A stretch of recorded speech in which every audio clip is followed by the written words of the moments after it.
মুক্তির মধ্যেই চিত্রনায়িকা তমা মির্জা ও জনপ্রিয় নির্মাতা রায়হান রাফিকে ঘিরে নতুন করে প্রেমের গুঞ্জন শুরু হয়েছে। সোমবার ৩রা মার্চ ছিল রায়হান রাফির জন্মদিন। প্রথম প্রহরে তিনি কেক কাটেন তার মা ও অভিনেত্রী তমা মির্জার সঙ্গে। দিন শেষে রাফির জন্য একটি বিশেষ পার্টির আয়োজন করে তমা। সেখানে তাদের ঘনিষ্ঠজনেরা উপস্থিত ছিলেন। এই ঘটনাকে কেন্দ্র করে তাদের সম্পর্ক নিয়ে নতুন করে আলোচনা শুরু হয়েছে। দুজনের ঘনিষ্ঠজনরা বলেছেন মাঝখানে তাদের সম্পর্কে কিছুটা দূরত্ব তৈরি হলেও বর্তমানে তারা ঘনিষ্ঠ সময় কাটাচ্ছেন। রায়হান রাফির জন্মদিনের অনুষ্ঠানের একটি স্থিরচিত্র সামাজিক যোগাযোগ মাধ্যমে শেয়ার করে লেখেন, এখন পর্যন্ত আমার জীবনের সেরা জন্মদিন, ধন্যবাদ তমা এবং আমার পরিবার। অপরদিকে একই ছবি তমা মির্জা পোস্ট করে লিখেন, মনে রাখার মতো একটি রাত ছিল। এদিকে প্রেমের সম্পর্কের কথা সংবাদ মাধ্যমে প্রকাশিত হওয়ার পর সে বিষয়টি নিয়ে মুখ খুললেন তমা মির্জা। তিনি ফেসবুকে একটি পোস্ট করে লিখলেন, সেখানে তিনি প্রেমের খবরকে বিভ্রান্তিমূলক বলে উল্লেখ করলেন। তমা মির্জা ফেসবুকে লিখলেন, আমি সকল গণমাধ্যমকে এ ধরনের বিভ্রান্তিকর ও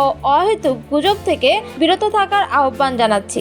একজন শিল্পী হিসেবে কাজ নিয়ে আমার যত ভাবনা এবং আমার আগামীর সব কাজের প্রতি আমি সবচেয়ে বেশি নিবেদিত। যারা দায়িত্বশীল ও সততার সঙ্গে সংবাদ প্রকাশ করেন তাদের প্রতি সবসময় আমার সম্মান রয়েছে এবং তাদের পেশাদারিত্ব প্রশংসার দাবিদার। প্রেমের গুঞ্জনের সত্যতা নিয়ে তমা মির্জা ও রায়হান রাফি কোনো আনুষ্ঠানিক বক্তব্য না করলেও তাদের ঘনিষ্ঠজনদের মধ্যে দুজনের মধ্যে সুসম্পর্ক বিদ্যমান। তবে এটি শুধু বন্ধুত্ব নাকি নতুন কোনো সম্পর্কের ইঙ্গিত তা সময় বলে দেবে।